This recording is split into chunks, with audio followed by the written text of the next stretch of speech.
আগে সর্বপ্রথম ওই বাইতুল আকসা মসজিদে গিয়ে 1,02,24,000 পয়গম্বর রুহানি ভাবে হাজির ছিল। ঈসা নবী ইমামতি করার জন্য রেডি হয়েছিল, আমি ইমামতি করব। আমার আল্লাহ বলে, জিবরাইল আজকে সমস্ত নবীগণকে পিছে রেখে ইমামতি করবেন আমার হাবিব নবী মুহাম্মদুর রাসূলুল্লাহ। তাই তো নবীর নাম ইমামুল জোরে কোন এই মসজিদে বানিয়েছিলেন হযরত সুলাইমান আলাইহিস সালাম। আর কামলা দিয়েছিল যারা জিন জাতি। কামলা কারা? জিন, জিনেরা। এই পাথর গভীর মাটি খুঁড়ে খুঁড়ে জিনেরা বের করেছে, যা মানুষের দ্বারা সম্ভব হতো না। এক সময় তখন আমার কেবল মাত্র মুজদারি উঠতেছে, জিন আমলে ছিল আমার। আপনাদের এলাকায় তো বহুত ওয়াজ করেছি, এসব কথা বলেছি নাকি? আমার জিন আমলে ছিল। সেকেন্ডার বলে একটা জিনকে আমি সবসময় আমি রাখতাম, এবং আমার সাথে তার বন্ধুত্ব ছিল। যেমন আমি চিটাগাঙ্গে আসি, আমি সেকেন্ডার দেখতো আমার মা কি করতেছে। তোমাকে মোমেন হতে হবে ভাইরা আমার। তাম পৃথিবী একদিন ইমাম মেহেদী আলাইহিস সালামের পার নিচে আসবে কি আসবে না? আরো জোরে বলেন, ইমাম মেহেদী কি মুসলমানের ছেলে না ইহুদির ছেলে? মসজিদ হতে হতে কত হয়ে গেল। মসজিদ ছিল একটা, মসজিদ ছিল একটা, ঈদগাহ মাঠ ছিল একটা। সেই মসজিদ হতে হতে একই গ্রামে মসজিদ হলো 8টা। কেন? এখানে ওই ইমাম সাহেব মুনাজাত করে আমরা নতুন মসজিদ বানাবো। ওই জায়গায় যাই আবার কয় এরা তো আবার কিয়াম করে, এ মসজিদের সাথে নাই। ওই আমার নানি মারার সময় 2 কাঠা জমি থেকে গেছে, ওখানে মসজিদ তুলগা। এ তো দলাদলিতেই ভরায়, জাতি জিতবে কি করে? তারপরে বলছি, ফিলিস্তিনি ভাইরা এরা যখন ইন্টারনেটে ছেড়ে দিবে তখন মনে রাখবেন, আমি বাঙালি হুজুর, আমার মাথার বাবরি চুল ঝাঁকানোর ক্ষমতা নাই, আর আমার সে রক্তের তেজও নাই যে আমি আপনাকে ভাইরাল করে দেব। হ্যাঁ, ইহুদিরা সতর্ক হও, তা না। তবে একটা কথা ফিলিস্তিনের ভাইয়েরা রাখেন, মুসলমান জয়ী হবেই হবে ইনশাআল্লাহ। বলে হুজুর কোন তরিকায় আছে? কোরআন শরীফ পড়েন, নাসরুম মিনাল্লাহি ওয়া ফাতুহুন করিব।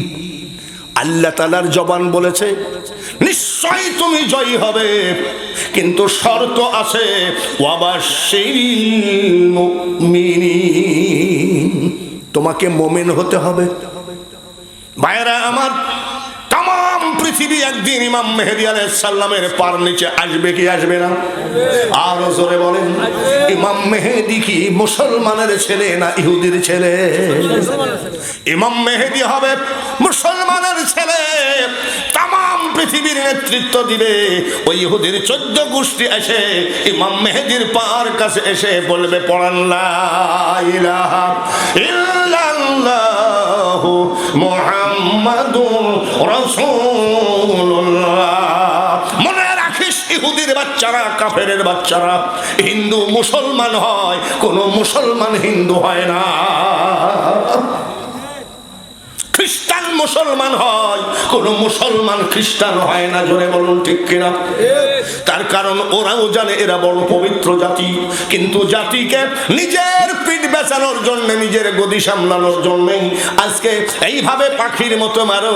মনে রাখো, ওই জায়গায় একখান জায়গা আছে, সুবহানাল্লাযী আসরা বিআবদিহি লাইলাম মিনাল মাসজিদিল হারাম ইলাল মাসজিদিল আকসা। ফিলিস্তিনে পুঁজি আছে, দেখবেন গোল একটা হলুদ টাইপের সোনালী কালারের ঘর দেখা যায়। ওটা হলো আমাদের কাবা শরীফ ছিল এক সময়। জোরে কোন মারহাবা। ভাইরা আমার, একই সাথে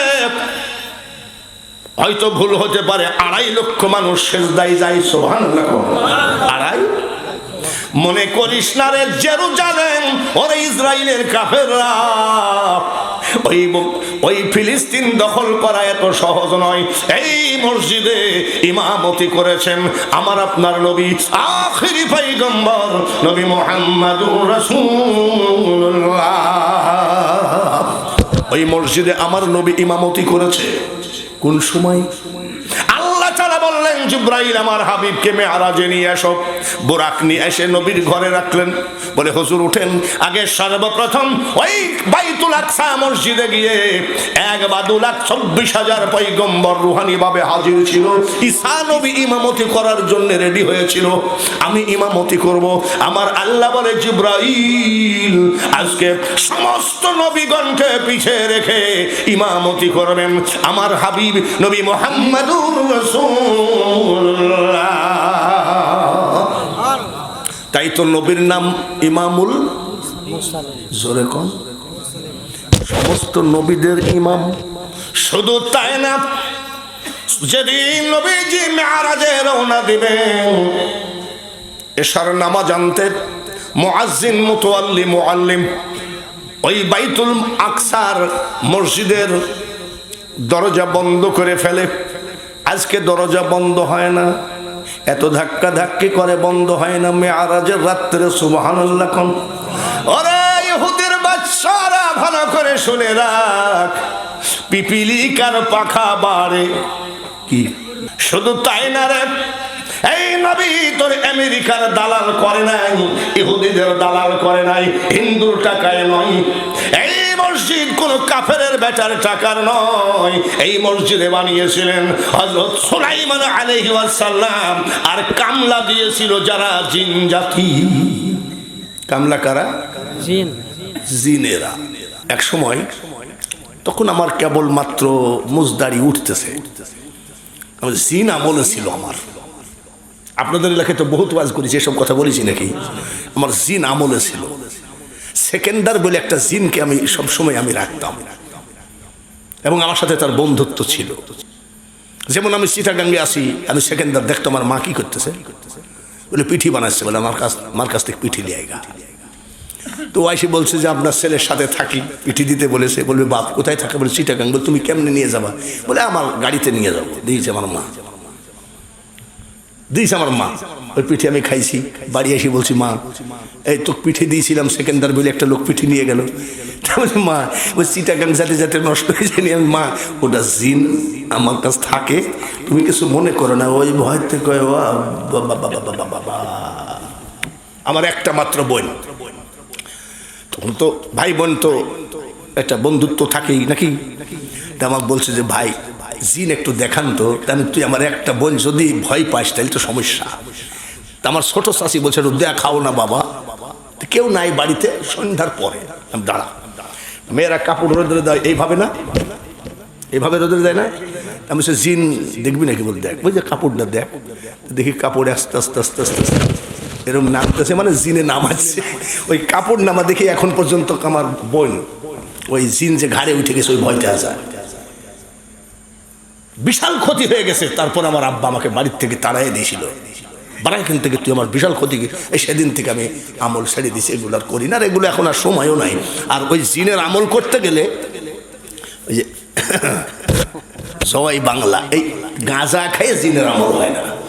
জিনের আমল করতে গেলে ওই যে মুইতি এসে পানি লিবা না। আমি পানি নিলাম না কেন? বলে হাসান হুসাইন পানি পানি করে মরেছে, পানি ওখানে ঠেকাবো না। এই লোক কোনোদিন জিন হাজির করতে পারে না।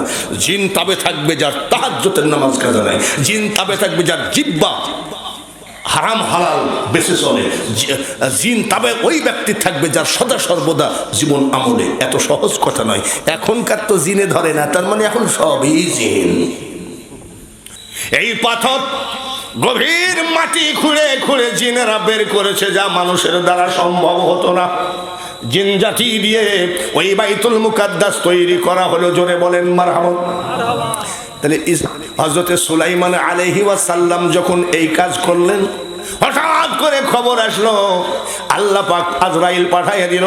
আজরাইল রে, আমার বন্ধু সুলাইমানের হায়াত তো আর 1 সেকেন্ড না, যা জান কবজ করে আন।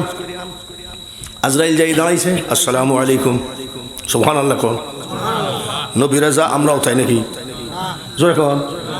এই 3 টাকার মৌলবি কয় মোহাম্মদ আমিও। তা কাফের কি খালি ওই এক ডিজাইনের কাফের নাকি? বহু ডিজাইনের কাফের আছে। আসসালামু আলাইকুম। ওয়ালাইকুম সালাম। আমি আজরাইল। বলে হ্যাঁ, আপনার হায়াত নাই, জান কবজ করো। সুবহানাল্লাহ, জান কবজ করো, আমি রেডি। রেডি বলে হয়। কিন্তু আজরাইল রে, এই মসজিদ খানার সামান্য কাজ বেঁচে আছে, আমি যদি এখন মরে যাই কামলারা কাজ করবে না, ঠিক কিনা? রাজমিস্ত্রি যদি কেউ থাকেন মাইন্ড করেন না, আমি রাজমিস্ত্রি দিয়ে কাজ করাই, আধ ঘন্টা কাজ করলে 1 ঘন্টা গল্প করে আর বিড়ি খাই। তা আমি যদি আবার ওইখান থেকে তখন আবার দৌড়ে এসে কাজ ধরে। সুলাইমান আলাইহিস সালাম বলছে কামলারা কিন্তু কাজ করবে না, তারপরে জিন কামলা। আল্লাহকে বলো আজরাইল মারহাবা, আল্লাহকে বলো আমাকে জান হায়াত যেহেতু নাই, আমি হায়াত চাচ্ছি না, আমাকে মেরে ফেলো, কিন্তু এমন কায়দায় মারবা আমি লাঠি নিয়ে এইভাবে দাঁড়ায় থাকবো, খবরদার যেন আমি পড়ে না যাই। ওই কামলারা যেন বসে হুজুর বাইসি আছে, ঠিক আছে, টাইম নাই, হয়ে গেল জান কবজ হয়ে গেল, জান কবজ হয়ে গেল, দাঁড়ায় আছে, উনি কিন্তু নাই, রুহু নাই। যখন মসজিদ কমপ্লিট হয়ে গেল, সুলাইমান নবী পড়ে গেলেন, ওই কামলা জিন কামলারা এসে কয় কিরে হঠাৎ করে পড়ে গেল কিনা? জিনের দল কয় এই সর্বনাশ, সে তো আজ কি মরেনি, লাঠিতে ঘুম ধরে গেছে, আগে জানলে এই ভূতের ব্যাগার দি। ইহুদের বাচ্চারা মনে কয় না জায়গা দখল করে ওখানে মূর্তি পূজা করবা, ওই ফিলিস্তিনে বহু নবীর কবর আছে, ওই মসজিদে আমার মতন 3 নম্বর বক্তা ইমামতি করে নাই, আমার নবী বাদে বহু নবী ওই জায়গায় ইমামতি করেছে।